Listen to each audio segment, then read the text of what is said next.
As the United States hurtles toward a presidential election that looks, well, a lot like the last one, what the hell is going on? There's been a lot of hand-wringing about age. America is a nation that can be defined in a single word. I was in the foothills of the Himalayas with Xi Jinping. I don't have to tell you, he has been facing doubts from voters about his age. I know I don't look like him, I've been around a while. I do remember that. Joe Biden is already the oldest man to ever serve as president, and that's before he runs for a second term in November. And voters have been saying for some time that that does worry them. Nearly half of Americans in a New York Times Siena poll said that when they're thinking about the president's age, Biden is just too old to be an effective president. I actually think anybody running for president should have tests. I think, and I pass them every time. That guy ought to be careful because Donald Trump is the second oldest man to be president. And while voters seem to have more concerns about Biden's age, they do also think that Trump is too old. And his detractors are raising alarm bells of their own. America is not past our prime. It's just that our politicians are past theirs. They are the oldest people ever to run for president, breaking by only 4 years the record that they set. Yes, the two major party leaders are abnormally old for their positions. See, I can't see it very well. But here's the thing, they're not the only ones. I recently sent a letter. This is Senator Chuck Grassley at 90. He's the oldest in the US Capitol. He first took office in 1975 during the Vietnam War, meaning he's been in the Senate longer than most Americans have been alive. But across the board, the age of America's national lawmakers has shot up this century. The current Congress is the third oldest since 1789, and it didn't happen overnight. Congress has been getting older since the early 1980s, when the median age was about 49, to now, where it's about 60. About 1 in 5 of all members of Congress are over 70, and it's put the mental acuity of many political leaders under the spotlight. And a string of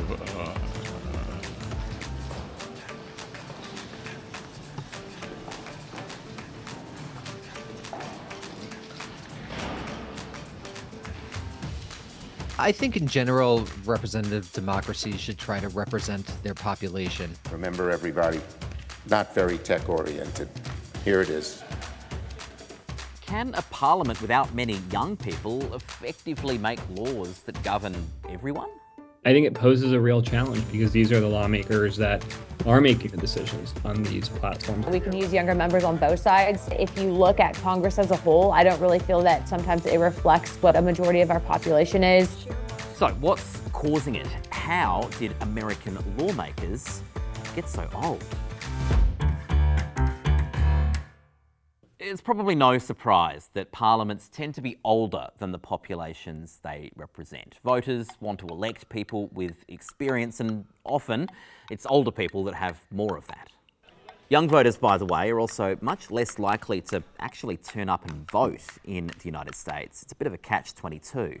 Young people don't participate that much. So if a group is not on the decision-making table, it has very few possibilities to influence policies. The theory goes that young people aren't at the table, so they become alienated. That alienation leads them to not vote, and then they continue to not be at the table. We call this in our research the vicious cycle of political alienation. That means low participation numbers feed into low representation numbers, which feed into political dissatisfaction, political disinterest of young people. And that does matter. It can mean real differences in how policies are debated and laws are shaped. There's a common sense truth to it that people who, for example, won't be around to experience the devastating effects of climate change might be less willing to address or pursue the radical solutions to climate change that might be necessary. Let's zoom out and look at the rest of the world. Europe has many of the youngest parliaments on Earth. The United Kingdom is in the middle of the pack. The average age in the House of Commons is about 50. Australia's a bit older, 52's the median there, and that puts it among the older parliaments in the world, but not as old as the United States, where the median age in the House of Representatives is 58. That list doesn't contain every country on Earth, but it's fair to say the United States is at the extreme. I would say the US is rather the outlier. I mean, most countries are pretty stable. What's more striking is when you look at it over time. Here, we've charted out how the share of people over 60 in Parliament compares to their share of the population. If it's above this line, that age group is overrepresented, and that's the case nearly everywhere. The higher it gets, the more extreme that overrepresentation is. The United States is seeing older people get increasingly more power, while most countries have been stable. Even stable is no progress. I mean, we need to say that as well. One of the striking features is, if you look at other outgroup representation, for example, if we look at women or minorities, I mean, even if we are far away from parity, we've seen progress over the past years and decades. For young people, we've seen no progress.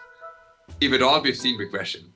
The single biggest thing driving the ageing Congress is probably the ageing population. America is older than it's ever been.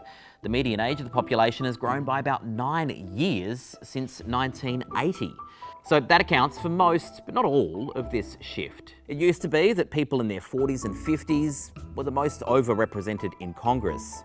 Now, there are 3 times as many members over 61 than their share of the population. In other words, as the Congress has aged along with the country, the US has found itself in this position with more and more politicians over the retirement age. We're not a country that loves thinking about or talking about death. That unwillingness to address death certainly leads people, whether you're talking about Strom Thurmond or Dianne Feinstein or Ruth Bader Ginsburg or Joe Biden or Nancy Pelosi, to spend their final years on Earth working incredibly hard in an incredibly difficult position where that would not necessarily have been the case in other cultures. What do the youngest politicians think? We asked the 10 youngest for an interview. Only one said yes. But if you want someone who will serve our country instead of themselves, I'm Anna Paulina Luna. I approve this message and I'm asking for your vote. Anna Paulina Luna was elected to represent Florida's 13th district in 2022. She's in her mid-30s. That makes her the youngest Republican in national office. She was involved with Turning Point USA, that advocates for conservative politics in schools. And in the House, she's part of the Republicans' Hardline Freedom Caucus. She's called herself a pro-life extremist. She believes the 2020 election was stolen, and she was endorsed by Donald Trump.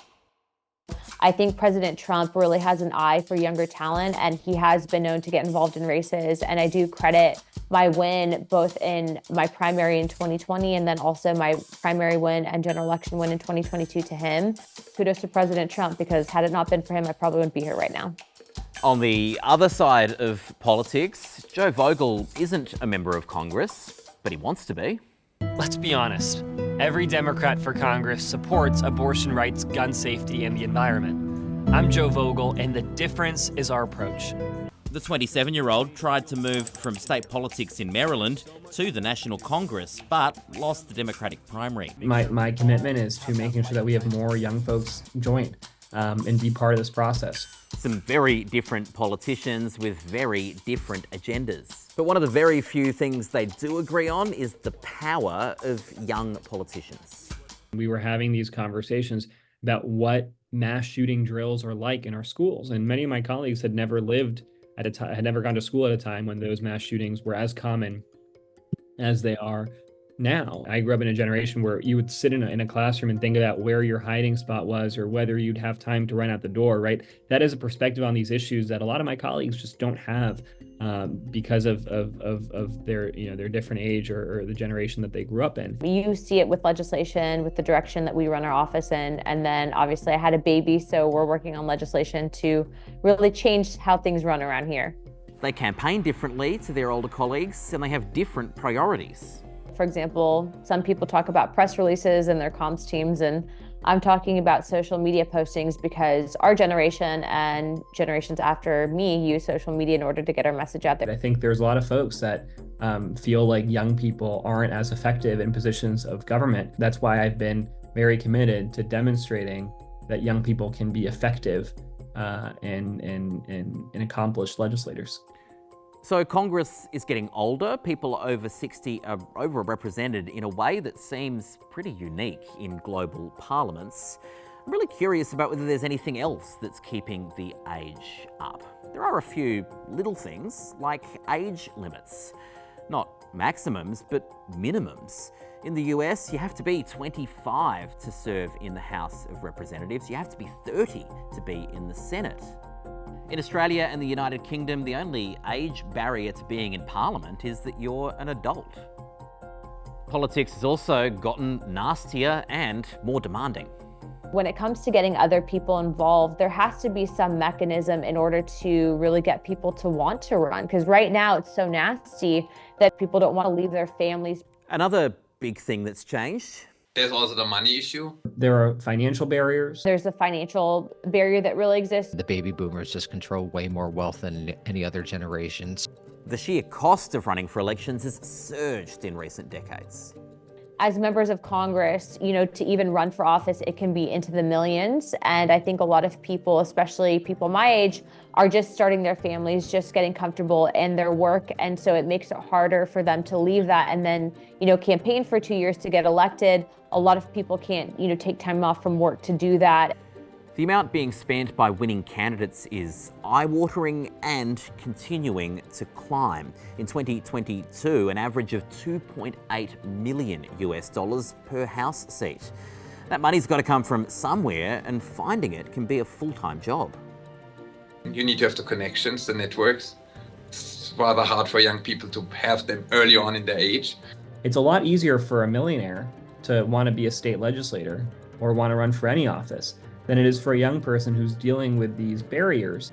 I've managed to do it because, I make it work and I'm deeply committed to this work. But at times that's meant putting a little bit more on my credit card than I probably should.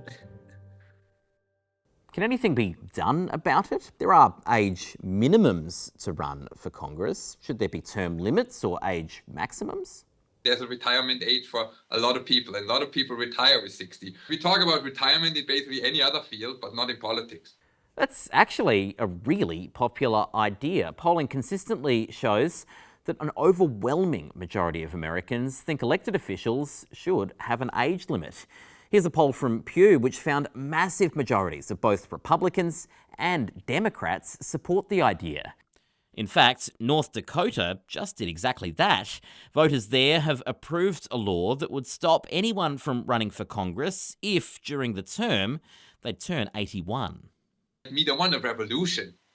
It's just that we want to balance the system, that it's a little fairer to one generation that has not had its fair share. We've talked a lot about how things are getting worse for young people. But if you do want to see more young people in Congress, there are a couple of things you can hold on to. Zoom in on this chart. Look at the current Congress. It is a little bit younger than the last one. Now, we've seen little dips before, but take a look at this. This is the average age of new members when they first enter Congress. It's also been climbing for decades, but it peaked in 2017. And the class of 2023 has a median age of 46.3. That is the youngest that's been since 2001. Could this be the beginning of a bigger change? If we do start to see Congress getting younger again, it's unlikely to happen quickly. And that's because most politicians in the US hold on to their jobs for at least a decade. Once someone has a seat in the House, they only give it up when they're ready. I don't want to do this forever. You're talking about the average age being like 70, 80 years old.